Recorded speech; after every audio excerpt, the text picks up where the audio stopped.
Dixon technologies ಇಂದು ಜನವರಿ 29, 2026ರಂದು ತನ್ನ ಮೂರನೇ ತ್ರೈಮಾಸಿಕದ ಫಲಿತಾಂಶಗಳನ್ನು ಪ್ರಕಟಿಸಿದೆ. ಈ ಫಲಿತಾಂಶದ ಪ್ರಮುಖ ಮುಖ್ಯಾಂಶಗಳು ಇಲ್ಲಿವೆ. 1. ಹಣಕಾಸು ಸಾಧನೆ Q3 ಫಲಿತಾಂಶ. ಕಂಪನಿಯು ಲಾಭದಲ್ಲಿ ಗಣನೀಯ ಏರಿಕೆ ಕಂಡಿದ್ದರೂ ಆದಾಯದಲ್ಲಿ ಸಾಧಾರಣ ಬೆಳವಣಿಗೆಯನ್ನು ದಾಖಲಿಸಿದೆ. ನಿವ್ವಳ ಲಾಭ ನೆಟ್ ಪ್ರಾಫಿಟ್ ಕಳೆದ ವರ್ಷದ ಇದೇ ಅವಧಿಗೆ ಹೋಲಿಸಿದರೆ ಸುಮಾರು 68% ಏರಿಕೆ ಕಂಡು ₹287 ಕೋಟಿ ತಲುಪಿದೆ. ಕಳೆದ ವರ್ಷ 171 ಕೋಟಿ ಇತ್ತು. ಒಟ್ಟು ಆದಾಯ ರೆವಿನ್ಯೂ ಆದಾಯವು 2.1%ರಷ್ಟು ಹೆಚ್ಚಾಗಿದ್ದು 10,672 ಕೋಟಿಗೆ ತಲುಪಿದೆ. ಇಬಿಐಟಿ ಕಂಪನಿಯ ಕಾರ್ಯಾಚರಣೆಯ ಲಾಭ ಇಬಿಐಟಿ 6% ಹೆಚ್ಚಳವಾಗಿ ₹414 ಕೋಟಿ ತಲುಪಿದೆ. ಮಾರ್ಜಿನ್ ಕಾರ್ಯಾಚರಣೆಯ ಮಾರ್ಜಿನ್ 3.7%ರಿಂದ 3.9%ಗೆ ಏರಿಕೆಯಾಗಿದೆ. 2. ವಿಭಾಗವಾರು ಪ್ರದರ್ಶನ ಮೊಬೈಲ್ ಮತ್ತು ಇಎಂಎಸ್ ವಿಭಾಗ ಈ ವಿಭಾಗದ ಆದಾಯವು 9,750 ಕೋಟಿ ತಲುಪಿದ್ದು ಕಂಪನಿಯ ಒಟ್ಟು ಆದಾಯದಲ್ಲಿ 92% ಪಾಲನ್ನು ಹೊಂದಿದೆ. ಆದರೆ ಸ್ಮಾರ್ಟ್ಫೋನ್ ಬೇಡಿಕೆ ಕಡಿಮೆಯಾದ ಕಾರಣ ಹಿಂದಿನ ತ್ರೈಮಾಸಿಕಕ್ಕೆ ಹೋಲಿಸಿದರೆ ಈ ವಿಭಾಗದ ಆದಾಯದಲ್ಲಿ ಕುಸಿತ ಕಂಡುಬಂದಿದೆ. ಗ್ರಾಹಕ ಎಲೆಕ್ಟ್ರಾನಿಕ್ಸ್ ಟಿವಿ ಮತ್ತು ಅಪ್ಲಯನ್ಸಸ್ ಈ ವಿಭಾಗದ ಆದಾಯದಲ್ಲಿ ಸುಮಾರು 10% ಇಳಿಕೆಯಾಗಿದೆ. ಸ್ವಿಗ್ಗಿ ಕಂಪನಿಯು ಇಂದು ಜನವರಿ 29, 2026 ತನ್ನ 2025-26ರ ಆರ್ಥಿಕ ವರ್ಷದ ಮೂರನೇ ತ್ರೈಮಾಸಿಕ ಫಲಿತಾಂಶವನ್ನು ಪ್ರಕಟಿಸಿದೆ. ಕಂಪನಿಯ ಆದಾಯದಲ್ಲಿ ಭಾರೀ ಏರಿಕೆ ಕಂಡುಬಂದಿದ್ದರೂ ನಷ್ಟದ ಪ್ರಮಾಣವೂ ಕೂಡ ಹೆಚ್ಚಾಗಿದೆ. ಫಲಿತಾಂಶದ ಪ್ರಮುಖ ಮುಖ್ಯಾಂಶಗಳು ಇಲ್ಲಿವೆ. 1.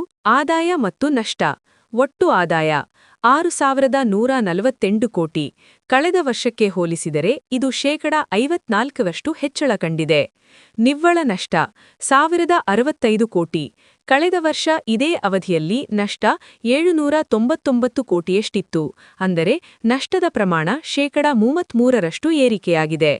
ವೆಚ್ಚಗಳು ಕಾರ್ಯಾಚರಣೆಯ ವೆಚ್ಚಗಳು 49% ಹೆಚ್ಚಾಗಿ 7,298 ಕೋಟಿಗೆ ತಲುಪಿವೆ. 2. ವಿಭಾಗವಾರು ಸಾಧನೆ ಕ್ವಿಕ್ ಕಾಮರ್ಸ್ ಇನ್ಸ್ಟಾಮಾರ್ಟ್ ವಿಭಾಗವು 100ಕ್ಕಿಂತ ಹೆಚ್ಚು ಬೆಳವಣಿಗೆ ಸಾಧಿಸಿದೆ. ಇದರ ಗ್ರಾಸ್ ಆರ್ಡರ್ ವ್ಯಾಲ್ಯೂ 7,938 ಕೋಟಿಗೆ ತಲುಪಿದೆ. ಫುಡ್ ಡೆಲಿವರಿ ಈ ವಿಭಾಗದ ಜಿಒವಿ 20.5ರಷ್ಟು ಏರಿಕೆಯಾಗಿ 8,959 ಕೋಟಿಗೆ ತಲುಪಿದೆ. ಇದು ಕಳೆದ 3 ವರ್ಷಗಳಲ್ಲೇ ಗರಿಷ್ಠ ಬೆಳವಣಿಗೆಯಾಗಿದೆ. ಬಳಕೆದಾರರ ಸಂಖ್ಯೆ ಮಾಸಿಕ ವಹಿವಾಟು ನಡೆಸುವ ಬಳಕೆದಾರರ ಸಂಖ್ಯೆ 24.3 ಮಿಲಿಯನ್ಗೆ ಏರಿಕೆಯಾಗಿದೆ. 3.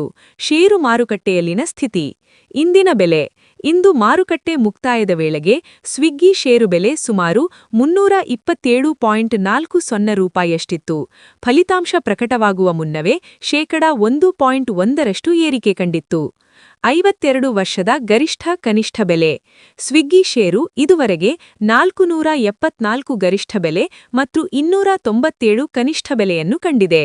ಸಾರಾಂಶ ಸ್ವಿಗ್ಗಿ ತನ್ನ ವ್ಯವಹಾರವನ್ನು ವಿಸ್ತರಿಸಲು ಹೆಚ್ಚಿನ ಹಣ ಹೂಡಿಕೆ ಮಾಡುತ್ತಿರುವುದರಿಂದ ನಷ್ಟ ಹೆಚ್ಚಾಗಿದೆ. ಆದರೆ ಆದಾಯದ ಬೆಳವಣಿಗೆಯು ಹೂಡಿಕೆದಾರರಲ್ಲಿ ಆಶಾವಾದ ಮೂಡಿಸಿದೆ.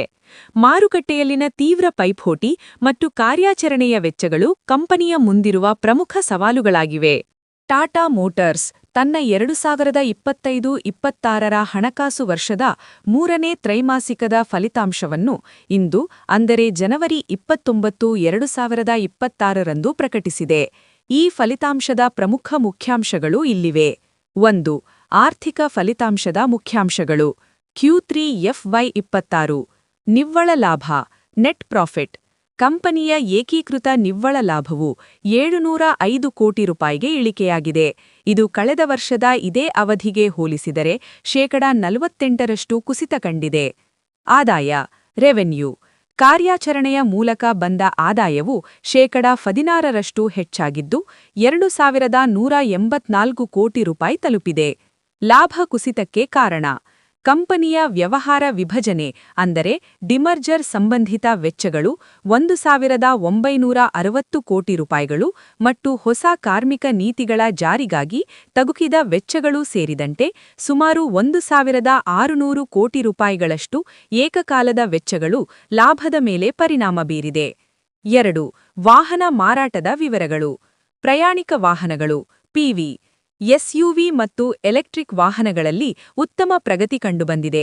ವಿಶೇಷವಾಗಿ ಹೊಸ ಸಿಯೇರಾ ಬಿಡುಗಡೆಯಾದ ಕೆಲವೇ ದಿನಗಳಲ್ಲಿ 70,000ಕ್ಕೂ ಹೆಚ್ಚು ಬುಕಿಂಗ್ ಪಡೆದಿದೆ. ವಾಣಿಜ್ಯ ವಾಹನಗಳು ಸಿವಿ ವಾಣಿಜ್ಯ ವಾಹನ ವಿಭಾಗದಲ್ಲಿ ಚೇತರಿಕೆ ಕಂಡುಬಂದಿದ್ದು ಮಾರುಕಟ್ಟೆಯ ಪಾಲು 35.5ಕ್ಕೆ ಏರಿಕೆಯಾಗಿದೆ. 3. ಷೇರು ಮಾರುಕಟ್ಟೆಯಲ್ಲಿನ ಸ್ಥಿತಿ. ಟಾಟಾ ಮೋಟಾರ್ಸ್ ವಿಭಜನೆ. ಟಾಟಾ ಮೋಟಾರ್ಸ್ ಈಗ 2 ಪ್ರತ್ಯೇಕ ಘಟಕಗಳಾಗಿ ಕಾರ್ಯನಿರ್ವಹಿಸುತ್ತಿದೆ. ಟಿಎಂಪಿವಿ ಟಾಟಾ ಮೋಟಾರ್ಸ್ ಪ್ಯಾಸೆಂಜರ್ ವೆಹಿಕಲ್ಸ್. ಇದರ ಷೇರು ಬೆಲೆ ಸುಮಾರು 352 ರೂಪಾಯಿನ ಆಸುಪಾಸಿನಲ್ಲಿದೆ. ಟಿಎಂಸಿವಿ ಟಾಟಾ ಮೋಟಾರ್ಸ್ ಕಮರ್ಷಿಯಲ್ ವೆಹಿಕಲ್ಸ್. ಇದರ ಷೇರು ಬೆಲೆ ಇಂದು ಹೊಸ ದಾಖಲೆ ಗರಿಷ್ಠ ಮಟ್ಟವಾದ 475.40 ರೂಪಾಯಿ ತಲುಪಿ ವಹಿವಾಟು ನಡೆಸುತ್ತಿದೆ. ಬ್ರೋಕರೇಜ್ ಸಲಹೆ. ಜೆಪಿ ಮೋರ್ಗನ್ನಂತಹ ಜಾಗತಿಕ ಸಂಸ್ಥೆಗಳು ಟಾಟಾ ಮೋಟಾರ್ಸ್ ಸಿವಿ ಷೇರು ಬೆಲೆಗೆ 475 ರೂಪಾಯಿನ ಟಾರ್ಗೆಟ್ ಬೆಲೆ ನೀಡಿ ಖರೀದಿಸಲು ಅಂದರೆ ಬೈ ರೇಟಿಂಗ್ ಶಿಫಾರಸು ಮಾಡಿದೆ. ಗಮನಿಸಿ, ಈ ಹಿಂದೆ ಟಾಟಾ ಮೋಟಾರ್ಸ್ ಷೇರು ಬೆಲೆ 900 ಮತ್ತು 1,000 ರೂಪಾಯಿಗಳಲ್ಲಿದ್ದಾಗ ಅದು ಇದ್ದಕ್ಕಿದ್ದಂತೆ ಕುಸಿದಂತೆ ಕಂಡುಬಂದಿತ್ತು. ಆದರೆ ಅದು ವ್ಯವಹಾರದ ವಿಭಜನೆಯಿಂದಾದ ಹೊಂದಾಣಿಕೆಯ ಬೆಲೆಯೇ ಹೊರತು ನಿಜವಾದ ಕುಸಿತವಲ್ಲ ಎಂಬುದು ಗಮನಾರ್ಹ.